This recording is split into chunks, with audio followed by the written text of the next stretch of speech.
What's good, YouTube? It's your boy, Blue Blood Sports TV, back at y'all with another one. So, the question is arising,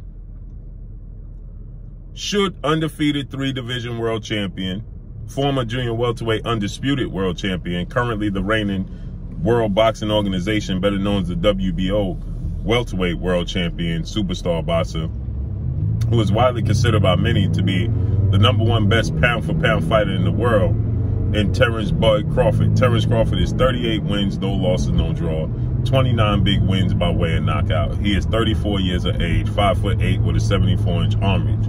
With that said, Terence Crawford is in the conversation in the biggest fight in the sport of boxing. He makes up for 50% of the biggest fight in the sport of boxing between himself and undefeated unified WBC, WBA, IBF, welterweight world champion, superstar boxer, Errol Spence Jr. Errol Spence Jr. is 28 wins, no losses, no draw, 22 big wins by way of knockout, 32 years of age, 5'9.5" with a 72-inch arm reach, and widely considered by many to be top 2 best pound-for-pound fighters in the world. With that said, they make up for the biggest fight in the sport of boxing. But there's a discrepancy as to Errol Spence being the biggest star in the negotiations. The last time we saw Terence Crawford in the ring was November 20th of 2021, when he took on defeated a mutual foe and rival foe of both guys in two-time welterweight world champion, superstar boxer, Showtime Shawn Porter, in which he got a 10th round stoppage victory over Shawn Porter, dropping him twice in the 10th round and ultimately getting the 10th round stoppage over Shawn Porter, okay? Errol Spence was last seen in the ring April 16th, Arlington, Texas, AT&T, Dallas Cowboys Stadium, and he took on, in a unification bout, WBA former welterweight world champion, Cuban star boxer, Yordenis Ugas, in which he got a 10th round stoppage over Yordenis Ugas. So, since then, it has been a lot of pressure and expectancies to see Terence Crawford and Errol Spence face off against each other next. It was being talked about before Terence Crawford fought Shawn Porter. It was being talked about before Errol Spence fought Yordenis Ugas. It has been in the conversation for quite some time now. And it has been the biggest fight in the sport of boxing for quite some time. At one point in time, it came second to a massive undisputed showdown between two heavyweights for undisputed, and Deontay Wilder and Anthony Joshua. That was the #1 fight. Then Terence Crawford and Errol Spence came second.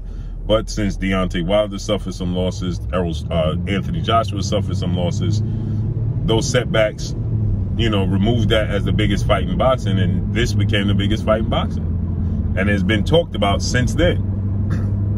And so, the boxing world, boxing fans, boxing pundit, expect to see Terence Crawford and Errol Spence fight next, since they have essentially cleared out the division. Now you have a new era and crop of fighters coming up behind them, such as undefeated welterweight superstar title contender Jerron Boots Ennis, who is 29 wins, no loss, and no draw, 27 wins by way of knockout, 25 years of age, 5'10" with a 74-inch arm reach.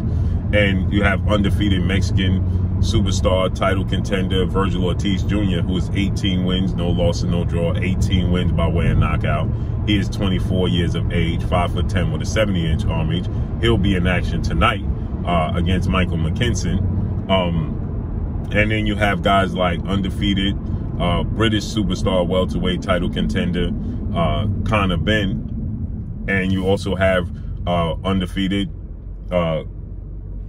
welterweight star title contender in Speedy Rashidi Ellis, right? So that's a new crop of fighters.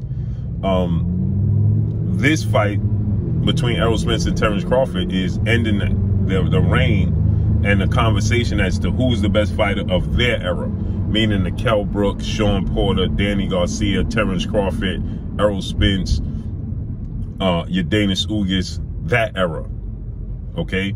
that crop of fighters, that era. And this is it. This is the creme de la creme. The problem is the money is a problem. Okay? The money is being a problem because right now,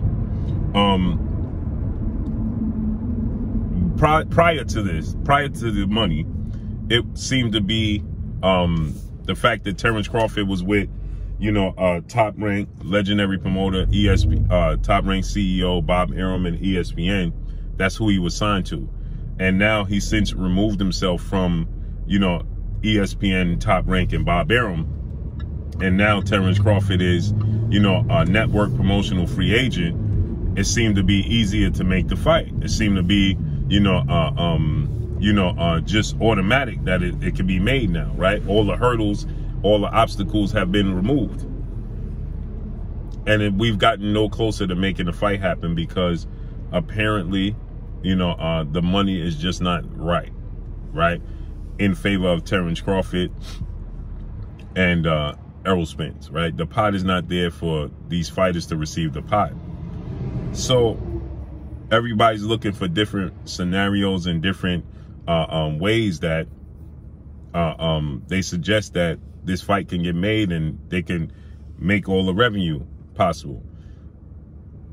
Terence Crawford recently was on Sean Porter's podcast, Porterweight Podcast. Shouts out to the Porterweight Podcast, in which Sean Porter asked Terence Crawford, do we have a preference of where the fight takes place? And he stated firmly that it has to take place in Vegas. It has to be a neutral site, right? But the venues in Vegas, there's no venue in Vegas big enough to hold this fight to assure that you're going to get the support. Now, you do have the Las Vegas Raiders Stadium. I think it's Reliant Stadium, if I'm not mistaken. And that stadium obviously holds over 60,000 seats, so you can use that stadium. They're talking about the fight taking place in November.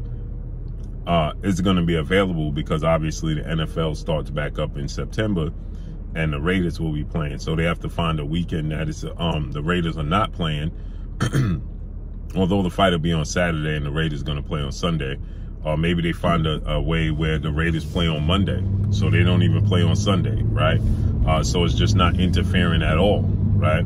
They play on, they fight on Saturday. The Raiders play on Monday. That will work out, right?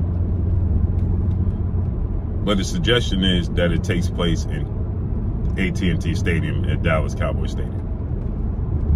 And the reason that it's suggested is because it's proven. Errol Spence has proven to be able to bring in the money at AT&T Dallas Cowboys Stadium. It's proven that he can attract the fan base and the live gates and the attention needed to support the revenue and support the purses.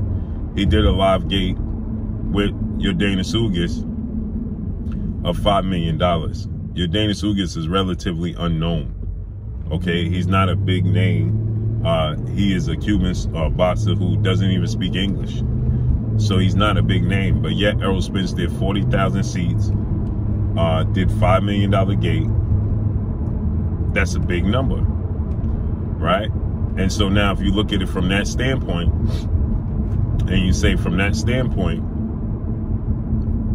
if you replace Yordenis Ugas with Terence Crawford, at the very least, you can expect them to do a $5 million gate.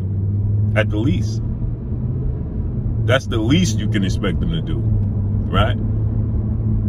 At the very least. Even more so, you expect them to do more seats than 40,000 because of what's at stake. It's undisputed. It's the biggest fight in boxing. Bragging rights. And there's no such thing as home field, home court in boxing. There's no such thing. Both of these guys won their first world title outside of their country. Let me say it to y'all again. For the people that's going to obviously jump on, oh, why it got to be in Errol Spence's backyard. Well, for one, let's just look at it from this standpoint. Terence Crawford already took and said Errol Spence ain't even from Texas. He's from New York. He's born in New York. So Terence Crawford already said Errol Spence ain't from Texas. He's from New York. He need to go back and represent New York.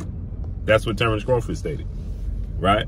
So if that to be the case, then he shouldn't be concerned with the fight taking place in Dallas, because he ain't from Dallas. He's from New York, right? So he should have no issue with the fight taking place in Dallas, and neither should his fans, if that's the case, right? But that aside, let's just look at it from this standpoint, right?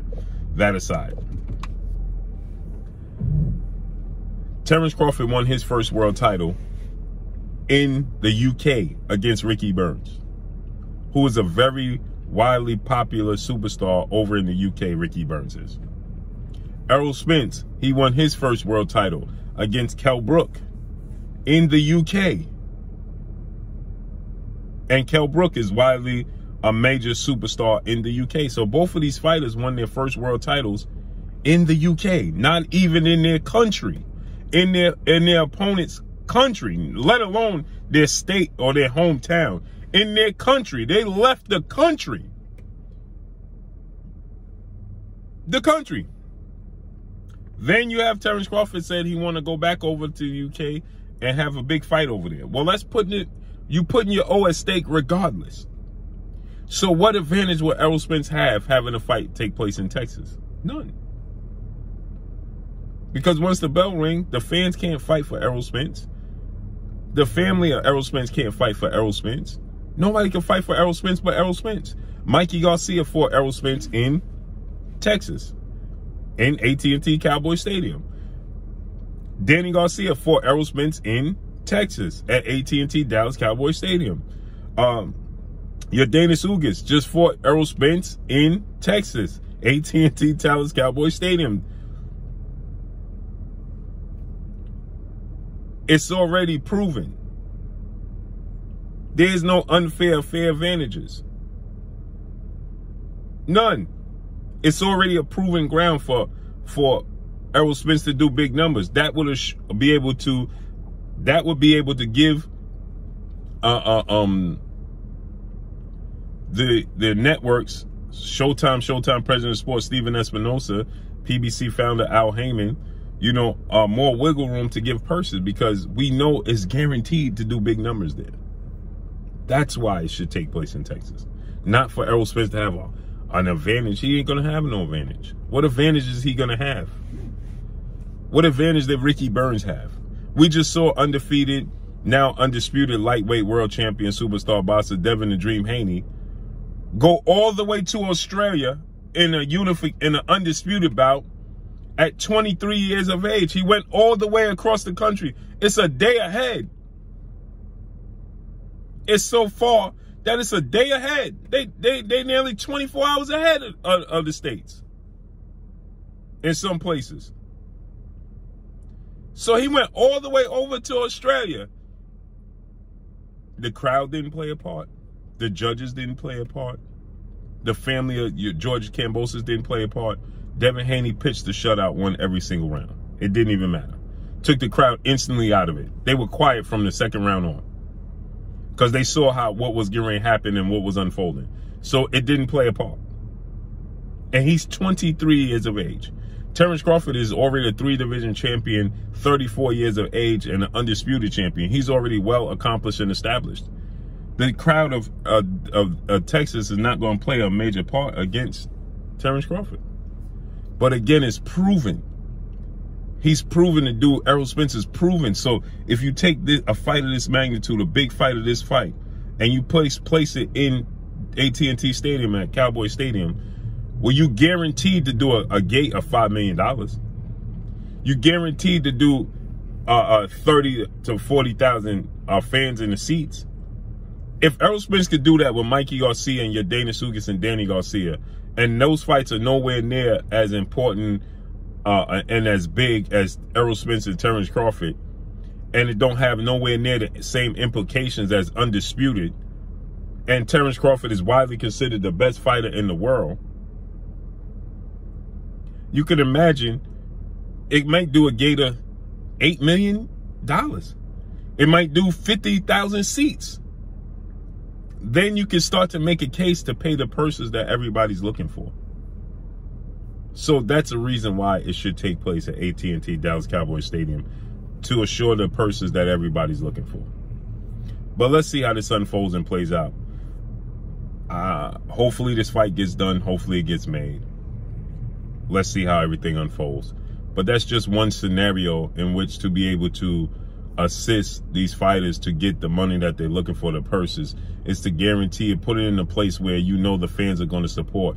We heard Tim Smith say, the problem with this fight is that the fans ain't going to support it. There's a lot of piracy in the sport of boxing. There's a lot of piracy when it comes to the pay-per-view. So that will help drastically, because you talk about MGM Grand Garden Arena.